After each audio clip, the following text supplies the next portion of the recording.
Hello, my name is Derek Anderson, and this is a Lumberyard terrain sculpting tutorial featuring Lumberyard 1.3.0.1, the newest version out there. We're going to be covering various techniques today, from free sculpting using the terrain editor to generate random terrain, and also importing height maps to use as a base to start our sculpt. So, why don't we go ahead and get started. I'm going to cover some of the basics here really quick. There are plenty of tutorials out there on this, so I'm just going to go ahead and speed right through this. We all know that you can, here's our Lumberyard editor. We can open up any previously made levels. I have one here that we will be getting to. We can also just go ahead and start a new level. Let's go ahead and click that. Here we can set our name for this, so I'm going to go ahead and just give this a name, tutorial underscore test underscore 01. Keep that in our levels folder here. Here's the really important thing, our height map resolution. This will tell us what our resolution is in pixels for our entire height map. Now there are many modifiers down here for this. You see we have meters per texel here, and this goes down to 1, 2, and 4. Now what this lets us do is multiply the size of the terrain map by the height map resolution. So what we can do with that is if we take let's say a 256 terrain map and multiply that by any of these numbers down here, we can get, instead of a 256 height map, a 512. But keep in mind that this right here will lower our height map resolution. By multiplying the meters per texel, we're actually creating a 512 by 512 terrain map, or height map resolution, that has the image fidelity of a 256. So we get a bigger map with lower resolution. Good for performance, not good for art fidelity. So let's just go ahead and leave that at 512 by 512 meters per texel. Let's go ahead and set that at 1, so we have a 1-to-1 correlation. So we have equal quality and performance. Let's go ahead and open that up by clicking OK, and it thinks and it thinks. Now we have our texture dimensions. This is the texture dimension for any terrain layers that we will paint onto our terrain later. The higher our texture dimensions, the greater the fidelity of our terrain textures. So even a low resolution height map, let's say you're filling in the extra spaces with static mesh, can still be textured with a high res texture. And since texture callouts are generally lighter on the engine than object callouts, having a higher texture dimension can lead to a better quality product. So I'm going to go ahead and set mine to 2048 by 2048 for my 512 by 512 height map. And here we have our terrain color multiplier. This increases or decreases the brightness of your texture. And that's a global setting. That will affect every texture that you put onto your terrain. So I'm just going to go ahead and leave that at its standard and hit OK. And Lumberyard says I'm thinking, and here we go. You have this huge flat plane. Well, what are we going to do with this? First off, some interface tricks that I use for better navigation. When I'm at this stage, this kind of broad stroke stage, I like to turn my speed up to 10 right down here by clicking this little 10 down here. That means I can fly around much faster. Helps me reposition and visualize a lot quicker. I am also going to go ahead and open up my terrain editor. This gives us a flat down 2D view of what our terrain height map will look like. And remember, you can see right here, that's 0 to 512, 0 to 512, much like the 0 to 1 axis inside of Maya. So let's go ahead and get started with how we're going to actually shape our terrain. Now, if you already have a level design in mind, and you're working from sketches or wireframes or any other kind of pre-visualization method, you can use those. I have some up on my other screen here. But you can use those as a starting point. But let's go ahead and get into the tools. If we click here, in our roll-up bar, we have the terrain editor here. This will open up all of our terrain editing options, much of which are the same as can be found here. If we go to modify, we can see our flat and smooth, rise, lower, and pick height are the same as over here inside of our terrain editor. Now, the terrain editor being a 2D tool is useful-ish for visualization. I find that for the best visualization of your level, it's best to work in the 3D editor in broad strokes, in the largest sort of incremental design that we can. So one of the first things I usually do if I have a level with a pre-visualization, a wireframe, or a level design document, or any other kind of layout, I will design around that sort of idea, whatever it is that I have. If I don't have a preconceived notion, I'm just sort of in here playing, seeing what I come up with, there are lots of different tools that we can use. For instance, our raise lower, here we have our outside radius, our inside radius, hardness, height, scale, and frequency for our noise settings. All of this stuff really means is our brush radius. Like I said, there are lots of other tutorials, so you can go check those out, but that lets us adjust how high, how low, things are going to be as we start building up our terrain. Another one of the things I usually like to do when I first get in here, since the default time of day in Lumberyard is 12 noon, the sun is directly overhead, it doesn't exactly show us a lot of the shadows and the depth of our scenes. One of the first things I like to do is open the time of day editor. Just grab the little slider down here and just tweak that off to one side just a little bit so I get a bit more depth in my shadows. I can see what I'm doing a little bit easier, and it helps me to visualize the landscape that I'm making. So as you can see, as I'm talking to you about all of these little tips and tricks, I'm just sculpting some stuff out, just free sculpting, having some fun here. Clicking the control button will reverse your control, so if you have a height with an additive value, here I have positive 10, if we hit the control button, that automatically defaults to negative 10. And you can see as I'm making these updates, it's updating our 2D texture editor over here on the side. And that is updating our height map. Holding shift will automatically equip your your smoothing brush, which we can then come over here and smooth out some of the more jagged edges, start getting it to look a little bit more terrainy and ready for painting. One last trick that I'm going to show you that I like to use for the pre-visualization of the level is to put in the standard character controller. So go ahead and open database view just by clicking the database view button right there, or finding it through view. And we go to prefabs library, load, character controllers XML. Open that up. And here we have our sphere controller. And I'll just go ahead and drop that in somewhere into the level. Nice flat spot. There we go. Now with that in the level, we can actually start running around and seeing what we have. So if we control G, it actually brings us into our level. And here we can start seeing, our scales, how big, or something. It's a big old mountain over there. Now by default, Lumberyard doesn't really have any, gravity, physics, anything like that. So I can literally just roll right up the side of this mountain, which anybody who's ever played anything, any Skyrimming or Fallout 4ing or any other games like that knows that would not, strictly speaking, be possible. So that is something that we'll have to code in later. But for now, let's not worry about that. This is just to give us a sense of how big everything is as we're looking at it.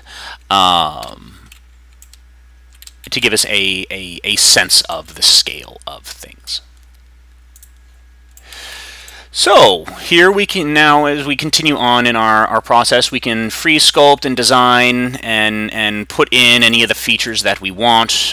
We can use the pick height tool to pick a height and then use the flatten tool to make everything that height. If we need to make plateaus or perhaps, this area is where the mystical temple of Kalamazoo is going to be. I don't even know if that's a thing. I just made it up. But that's where that's going to be. Why not? Our raise lower, our smooth, our flatten, and our pick height. Those are pretty much your basic sculpting tools if you're going to be free sculpting anything. You can build it up from there. You can sculpt in, rivulets and erosion wear and things like that directly into the terrain if you so choose. It's not as efficient a method for creating erosion and wear and things like that as using a dedicated world building machine such as, World Machine. But it can get the trick done. You can come in here and start sculpting this stuff out. Get those ridges in, bring it on down, smooth, do it again. Figure out where you want those to go, start breaking those down, get your cliff faces and all that stuff figured out, and enjoy doing this for the next little bit of forever, because it will take you a while. I would highly recommend, I do for my own workflows, using a terrain editing software such as World Machine that would allow you to bring high quality height maps with a high level of image fidelity in and out. And we will cover that in just a moment. So there's your basic free sculpting tools. Now, let's see what else we can do here. Let's go ahead and go new. Do I have to save the level? No, because I'm going to use the same name. Well, crap, I can't do that. So let's go ahead and make a new level, test 02. Keeping the same settings, let's go ahead and make this a 512 at 1 meters per pixel, so we get a 512 by 512 map.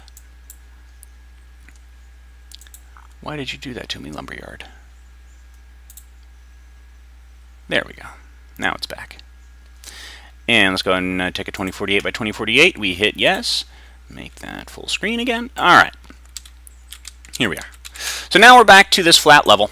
Now let's look at another one of the tools that we have. If you are not designing from a wireframe or any other type, we can come in here and go to Generate Terrain.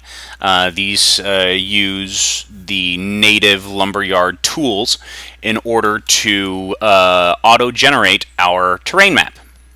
Okay, show preview here, and we can see that we get, this sort of render clouds kind of randomization, and we can adjust these using these sliders here to get, a randomized terrain. This will just let us, we just play with all of these, to give us just randomness, to give us a starting point, really, from which we can start trying to make our own. And just hit the OK button, and holy Lord, it's so huge! Why did that happen, Derek? Well, let me tell you. That happened because of a setting in here under Modify, Set Terrain Max Height. Now, by default, the terrain max height is set to 1024. That is holy God huge. I mean, look at that. That's way up there. No way are you ever going to be able to do anything in this resembling run around this level. It just ain't going to happen. So rather than do that, let's go ahead and do Modify, Set Terrain Max Height, and let's just go ahead and call that a cool 200. I notice it flattened everything out because I took the highest value, the 1024, and just lowered that all the way down to the 200 mark, so it flattened everything out. What we can do is we can go to Tools, Generate Terrain, and just regenerate. Boom. That's more reasonable. That's looking all right. That's something you could possibly work with if you so chose.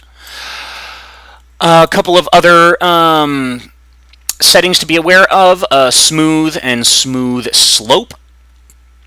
Smooth slope smooths out all of your slopes, like so, allowing them to appear less jagged and edgy. The smooth option does much the same thing. Smooth slope applies to all of your really steep grades. Smooth applies to some of your flatter areas, allowing you to flatten out planes and things like that. Normalize takes every pixel information from your height map from 0 to 256 and normalizes it, making sure that every single pixel in your height map is using the 0 to 256 range of your height map. As you can see, that just sort of tweaked up our highs a little bit and made our lows a little bit lower, just to make sure we're maximizing our height map information. You can also reduce range light to make that a little bit shorter within the bounds of your height map. So if you're using 0 to 200 as your maximum ranges for your height map, reduce range light will lower the range that you're using. So instead of going from 0 to 200, you're now going from 10 to 190. Same with reduce range heavy, only it does it by much more. Now what I like to use those for, if I have a height map that is using, or I've normalized a height map and I want to get a little bit more height out of certain areas, you can reduce range light or reduce range heavy, and then come back in and use your sculpting tools to just raise those up a little bit until you hit the top, as it were. There, I've just made a spike for no reason whatsoever. So those are some of your basic tools that you can use to quickly generate randomized terrain inside of Lumberyard. Now let's talk about how we can use a pre-generated height map in Lumberyard in order to give ourselves a better starting point. So I'm going to go ahead and make a tutorial test underscore 03 here, and again keeping the same settings as before.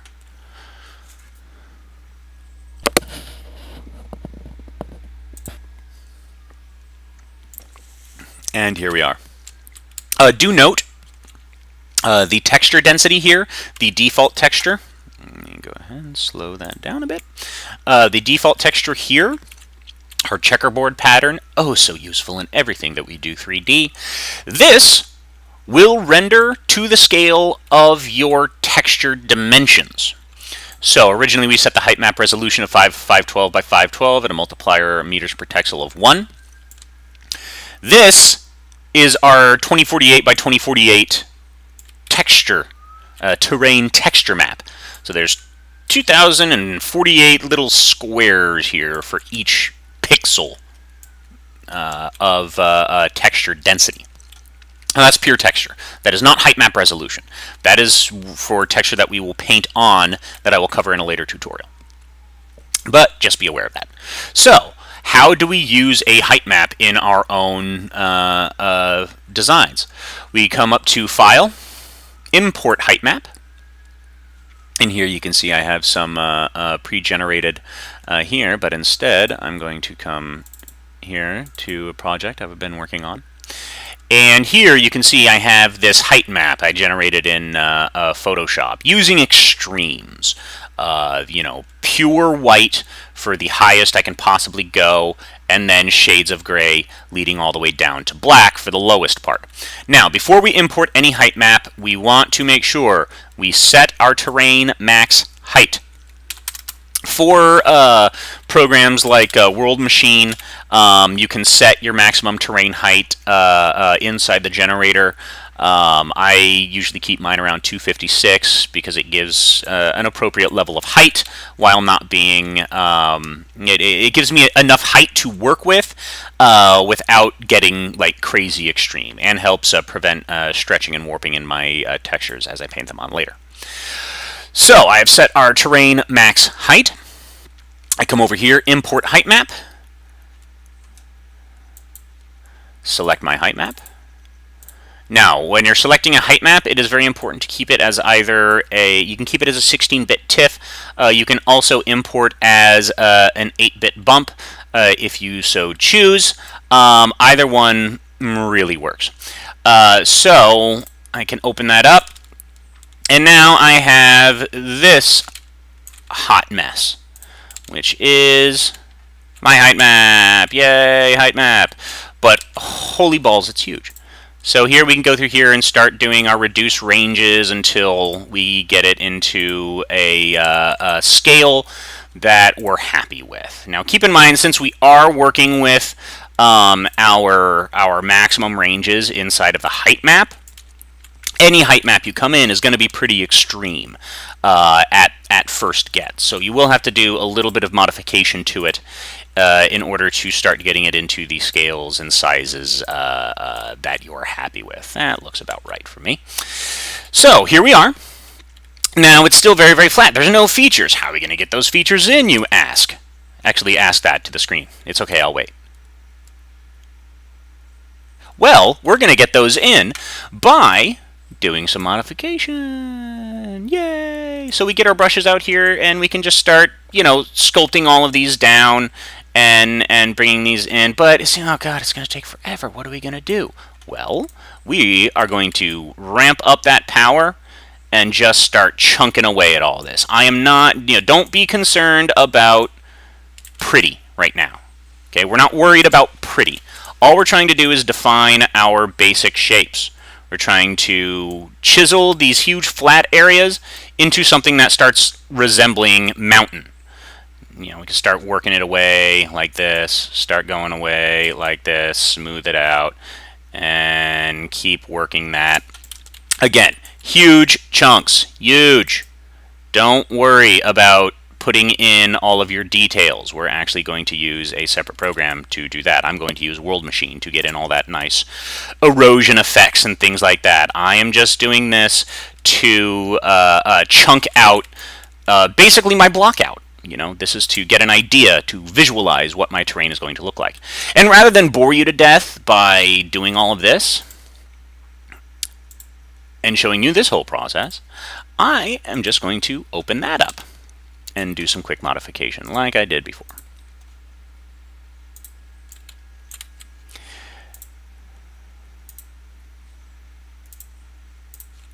There we go. Starting to look better. Oh, also, you can come in here and you can either make Isle to completely surround your terrain with ocean. You can set the ocean height manually, or you just remove it. Since this area is supposed to be landlocked, I just remove the ocean. And that's looking much better after coming through here and chunking all that out, doing some smoothing, a little bit of a very small amount of detailing. That's starting to look how I'm going to want it all to flow.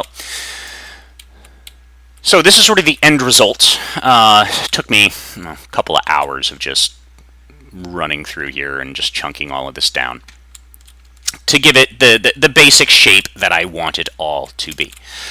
From here, you can go to File, Export Height Map, choose your file path, choose your format. I like to go with an 8-bit bump map for import into World Machine. You save out your bump map, import that into World Machine, do a whole bunch of modification in there, and then you can import your World Machine height map, which, as you can see, I got a lot more erosion, a lot more natural, looking features here. But World Machine does bring it in pretty jagged for texturing, so I usually like to come in here and just smooth it out a bit, not a lot. You don't want to destroy all of those nice features that we got from World Machine, but at the same time, we don't want all of this stretching and jaggediness once we get to texture. So in my next tutorial, I will be covering how we set up our terrain textures for terrain painting. I will also be covering importing of splat maps, how to set your splat maps to your terrain texture layers in order to separate out your texture information based on the RGB channels of your splat map. And we'll get to painting this mamma jamma. So look for that tutorial here very soon. Thank you.